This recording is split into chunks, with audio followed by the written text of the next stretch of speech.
Archangel Jibreel, he said, "O Muhammad, O Rasulullah." And so he walked into Mecca. Alhamdulillahi Rabbil Alameen. والصلاة والسلام على نبينا محمد وعلى آله وصحبه أجمعين. Brothers and sisters, Assalamu alaikum wa rahmatullahi wa barakatuh. Welcome to another episode of the methodology of the prophets in da'wah. Coming towards the end of the description of the methodology of the Prophet sallallahu alaihi wasallam in da'wah, or at least a part of it, I thought it was best that we take some time to reflect upon the character of our Messenger sallallahu alaihi wasallam and those qualities that we find within him and indeed within all of the messengers alayhim salatu salam, in terms of their personality and their nature, and those things which made their call to Allah Azza wa Jal more palatable and more acceptable to their people. And in this I want to begin by mentioning a clear point about the methodology of our messenger Muhammad sallallahu alaihi wasallam, and that is that our messenger Muhammad sallallahu alaihi wasallam did not suffice with good character in his da'wah. And what I mean by that is he did not rely upon good character alone. And this, and Allah Azza wa Jalla knows best, is a mistake that some of the people who call to Allah fall into, that they rely simply upon good character. Good character alone is not enough in da'wah.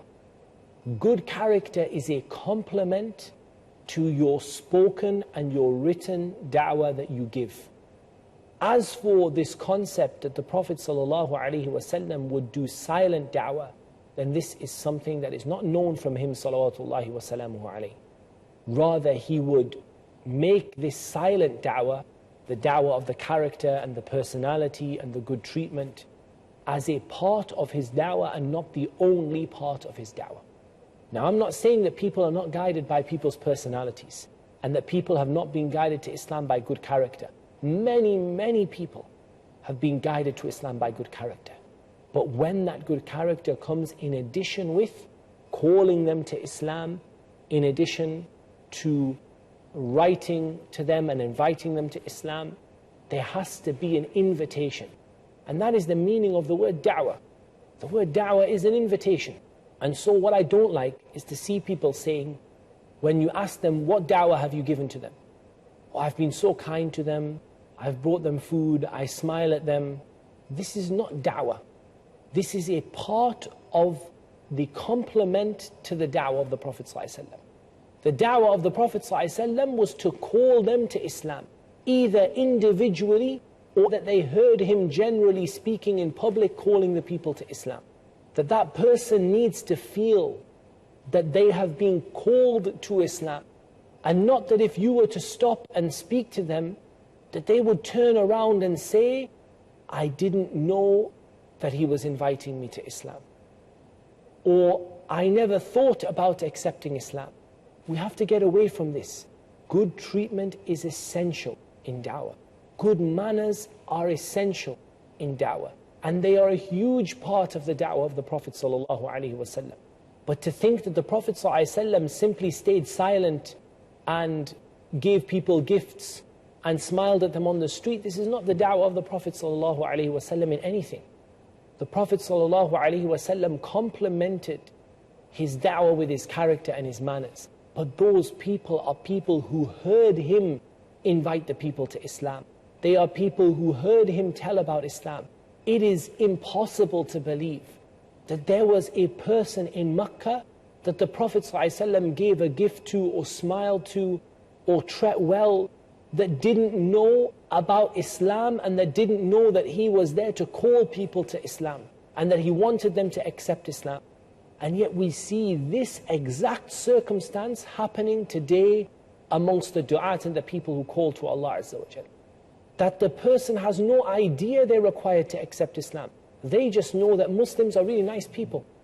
Muslims are such lovely people. And yes, that may, for some people, lead them to go from the stage of Muslims are nice people to let me become Muslim. But for many people it doesn't. They need invitation, they need a push. They need somebody to say to them, become Muslim. I'm inviting you to become Muslim. And this is the methodology of all of the prophets in da'wah, that they would call their people to accept Islam. And they would warn their people of the punishment. And they would give the glad tidings of paradise. And they would write or they would speak publicly and privately. And they would complement that with the best of manners. And this is the methodology of the Prophet ﷺ in da'wah. And this is what we want people to get in the habit of. Good manners that complement your spoken and your written da'wah bi'idhnillahi ta'ala. And so we come to look at some of the characteristics and attributes that are befitting to be found within the caller to Islam. And the first is to say that the greatest of them is just in general the Muslim character. And everything that is said that is good about a Muslim's character is good to have within a person who calls to Islam. And so all the things you strive to have in a Muslim's character, good treatment of parents and kind speech to others and greeting people kindly and smiling to people and so on and so forth, all of these things are good qualities to have in the caller to Allah. So everything that is said about the Muslim personality is an important thing within the caller to Allah subhanahu wa ta'ala. But there are some things that are important to highlight, not because the others are insignificant, but because these are perhaps the most relevant to the specific job of calling people to Allah subhanahu wa ta'ala. The first is sincerity, that the character of the messengers was one of sincerity. And when we read from Surah Al-A'raf, we saw the Prophets alayhimus salatu wassalam, Nuh and Hud and Salih and the other prophets mention sincere advice. Nasihun Amin wa ansahu lakum. The word nasiha, sincere advice, and sincerity towards Allah Azza wa Jal and sincerity towards people in your acts towards them. This is the fundamental part of the character of the caller to Allah, that they are in themselves sincere for Allah. They only want what is with Allah. لا نريد منكم جزاء ولا شكورا. We don't want from you any reward or any thanks. As for when da'wah becomes about other than Allah Azza wa Jal, like those people who call to Allah to get famous, or those people who call to Allah to get married, or those people who call to Allah for wealth and for status, then this is when a person is taken away from the path of Allah. And I'm not saying that you can't earn money as a da'iyah. What I mean by wealth is that your intention is that if I had the money, I would do this fi sabilillah. And if I don't have the money, and I have to take something in order to be able to live, and someone is willing to give that in order for me to be able to live and to continue calling people to Allah, that's acceptable. We have no problem in that. But your intention is that you're doing the action for the sake of Allah. And if there is some worldly benefit in it for you, alhamdulillah, but your intention behind the action is that it's for the sake of Allah. And one of the worst things is when you see a person, if he is paid, he gives da'wah, and if he's not paid, he doesn't give da'wah. And this is not from the sincerity that we would expect from the caller to Allah Azza wa Jal. Rather, the caller to Allah Azza wa Jal is one who calls to Allah in every circumstance, in every situation. And they are engaged in that call to Allah subhanahu wa ta'ala. And if they do that as a living, alhamdulillah. But it doesn't stop at 5 o'clock on the dot or 3 o'clock on the dot. I don't give da'wah now because I'm outside of my work time. Rather, it's something that continues, and if they get a benefit in it which allows them to live, alhamdulillah, that's not a problem. So a person should question their sincerity and look at their sincerity towards Allah and ask themselves that if I had the wealth with me that I didn't need to earn from this, would I still do it? That if I was married and I had what I wanted from this world, would I still be going out to give da'wah, or am I only here in the hope that I find somebody to marry? إنما الأعمال بالنيات وإنما لكل امرئ ما نوى فمن كانت هجرته إلى الله ورسوله فهجرته إلى الله ورسوله ومن كانت هجرته لدنيا يصيبها أو امرأة ينكحها فهجرته إلى ما هاجر إليه. The first hadith in Sahih al-Bukhari. Indeed, actions are taken into account according to their intentions, and everyone will have the reward of what they intended. So whoever's hijrah is for Allah and His Messenger, to practice the religion of Islam, then their hijrah is judged and rewarded as being for Allah and His Messenger. And whoever's hijrah is for something of worldly benefit, some money, some worldly gain to get, or a woman to marry, look at the way the Prophet ﷺ said, فَهِجْرَتُهُ إِلَى مَا هَاجَرَ إِلَيْهِ. He didn't even mention the word of what he did. He said whatever insignificant thing that he made hijrah for, that's what he gets. This is what the ulama mentioned regarding this statement of the Prophet ﷺ. It's tawbiq. The Prophet ﷺ is speaking ill of it. The Prophet ﷺ is ridiculing the person who does it, that they would make hijrah for whatever insignificant thing there is that is less than the reward that is with Allah Azza wa Jal. فَهِجْرَتُهُ إِلَى مَا هَاجَرَ إِلَيْهِ. Whatever he made hijrah for, let him have it. That's what he gets. So whoever's da'wah is for Allah subhanahu wa ta'ala, then his da'wah is judged, and his da'wah is rewarded, and his da'wah is given the barakah of the da'wah that is for Allah Azza wa Jal, in accordance with Allah's law and the law of the Prophet sallallahu alaihi wasallam, in accordance with the book of Allah and the sunnah of the Prophet sallallahu alaihi wasallam. And as for the one who their aim is money, or their aim is marriage, or their aim is fame, or their aim is any other thing, then their da'wah is only judged and rewarded as what they did it for. They get some worldly benefit and they lose all of the benefit in the akhirah. And we seek Allah's refuge from that. We'll talk more about these characteristics and attributes inshallah after the break. Until then, Assalamu alaikum wa rahmatullahi wa barakatuh. The same star. Assalamu alaikum wa rahmatullahi wa barakatuh. We're talking about the attributes and the characteristics that are specific to a person giving da'wah. And from these are knowledge, that a person is a person of knowledge and a person who speaks based upon knowledge. And we've already talked about the evidence for this. أَدْعُوا إِلَى اللَّهِ عَلَى بَصِيرَةٍ. I call to Allah upon certain knowledge. So the person is a person who is sincere to Allah, sincerely wanting what is good for people. And they are a person that when they speak with knowledge. And we said that doesn't mean that you have to have a huge amount of knowledge, but it means that you speak about what you know. And you know your limits, and those things that you can't answer, you either go and find the answer before you speak, or a person refers them to the knowledge of Allah Azza wa Jal and says, عِنْدَ رَبِّي, the knowledge of this is with my Lord. From the characteristics that are specific to the person is that the person be wise. And we said that this has a number of elements to it. We've talked about this in previous episodes, and from this is that a person is wise and controlled and calm in what they speak about.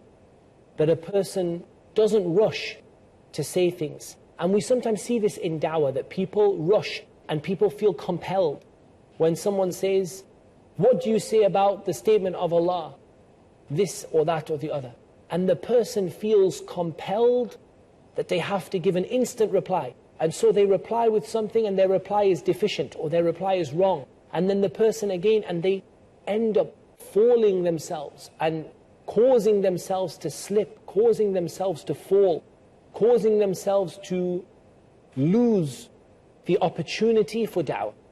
So the da'iyah is a one who is cautious and patient and thinks about what they say before they say it. And they have wisdom and they have softness. A person who is soft and gentle, a person who is calm and controlled, Not a person who gets angry quickly, but a person whose anger is controlled in that which Allah Azza wa Jal loves. As the Prophet ﷺ would be, that when he would get angry, salawatullahi wa salamuhu alayhi, it would be controlled. And it would be in those things that Allah Azza wa Jal loves and is pleased with.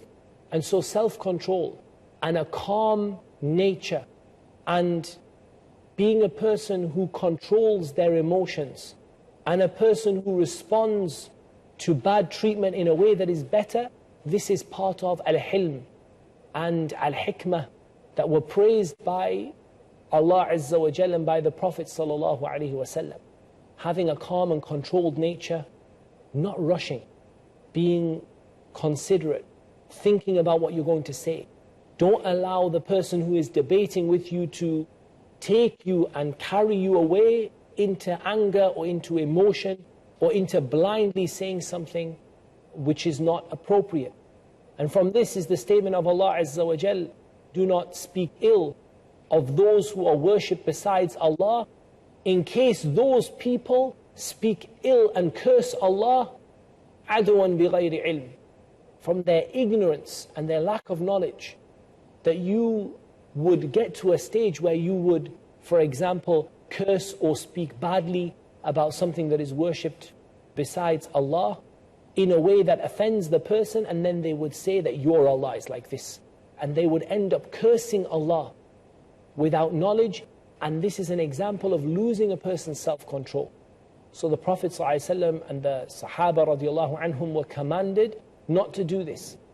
So I think one of the major lessons we have to learn is the da'iyah, the one who calls to Allah, is a one of self-control, a person of self-control, a person of modesty, and a person of humility. And having tawadu', being humble and having humility, is from the major qualities of the da'iyah to Allah subhanahu wa ta'ala. And Allah Azza wa Jal raises those people who lower themselves before Him. That you lower yourself before Allah and Allah Azza wa Jal raises you up. And this quality of humility and humbleness is not a quality that you show deliberately on your limbs and leave your heart free of it. And it's narrated from Umar radiallahu anh that he would say to the reciters of the Qur'an, O reciters of the Qur'an, raise your heads, piety is here. And he would point to the heart. This is the nature of the Muslim who is sincere towards Allah Azza wa Jal, that their humility is in the heart and it shows on the limbs. As for those who show a false humility, then what happens is it's a facade. It's something that is on the outside, it's not on the inside. And that will show in their da'wah. So when they go to call a person to Islam, they'll begin very humble, full of humility, and full of calmness, and they're a very soft person. And then the minute that facade is cracked by a harsh word or by a statement of pride or something like that from the person they are calling, they snap. And all of their humility is gone. And we see this among some of the Muslim brothers, amongst the Muslim sects and groups, that you see them the most humble of people, and people who are covered in humility from top to bottom. And when you ask them a question about some of the beliefs that they hold, the humility is gone and the humbleness is gone, because it was all just painted on the outside. As for the statement of Umar radiallahu anh, the humility is in the heart and it shows on the outside. And so that is the humility and the humbleness that stays. And this is what people love to accept. They don't love to accept from someone who is haughty and full of pride. They love to accept from someone who is humble and someone who has humility. And that humility doesn't show by lowering your head and by painting it on the outside, but it comes from the inside, and when it comes from the inside, it shows on the outside. And there's a difference between the one whose humility is right through from their heart to their limbs, and the one who paints a fake facade of humility upon themselves, and yet their humility is missing from the heart. From the characteristics of the da'iyah is wanting good for the people who are being given da'wah to, and being kind and gentle with them. And the Prophet ﷺ is described in this way in more than one ayah. From this is the statement of Allah Azza wa Jalla, قَدْ جَاءَكُمْ رَسُولٌ مِّنْ أَنفُسِكُمْ عَزِيزٌ عَلَيْهِ مَا عَنِتُّمْ حَرِيصٌ عَلَيْكُمْ بِالْمُؤْمِنِينَ رَؤُوفٌ رَحِيمٌ. There has come to you a messenger from you. It's hard on him, those things that trouble you. He's keen for what is good for you. And he is towards the believers kind and merciful. And from this is the statement of Allah Azza wa Jal, فَبِمَا رَحْمَةٍ مِّنَ اللَّهِ لِنْتَ لَهُمْ. By a mercy of Allah, you are gentle with them. And the other ayat that talk about gentleness and talk about kindness and talk about care over the people you're calling. And one of the pious predecessors, rahimahullah ta'ala, he said a beautiful statement.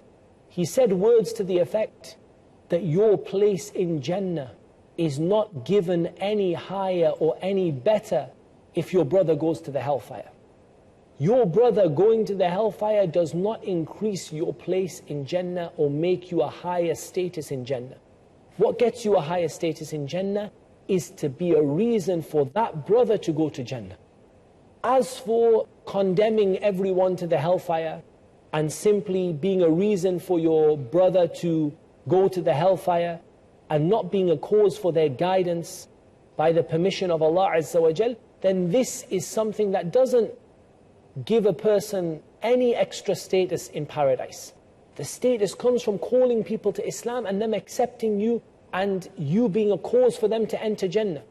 As for you simply condemning people and not caring about them and being happy for your brother to go to the hellfire, this isn't from the characteristics of the caller to Allah subhanahu wa ta'ala. And from the things that we must mention are the importance of acting upon what you know. Allah Azza wa Jal says, كَبُرَ مَقْعَةً عِنْدَ اللَّهِ أَن تَقُولُوا مَا لَا تَفْعَلُونَ. What an evil, huge sin in the sight of Allah, that you say what you don't do. And you see this from the Christian preachers, from the Jewish preachers, and from the preachers of other faiths, that they stand on camera and they stand in public gatherings, exhorting and admonishing the people to fear Allah and to accept religion and to be pious. And then you see them in their own deeds and they are the worst of the people. أَفْسَقُ النَّاسِ, the biggest fisq and the biggest disobedience of Allah within them. And this is not from the characteristics that we attribute to the person who is calling to Allah Azza wa Jal. And from the major things that we must talk about is patience. And we've alluded to this many times in previous episodes, and so I'll just remind you of it here. The great need of patience and the great need of enduring the suffering and enduring difficulty from people. Because people will treat you badly and people will put difficulty for you. And people will not listen to you and you'll see them turning away from you. That requires an immense amount of patience. And the eventual reward of that patience is nothing less than success in your da'wah and paradise from Allah subhanahu wa ta'ala. And until next time, Assalamu alaikum wa rahmatullahi wa barakatuh. The same moon, the same star, gaze right down at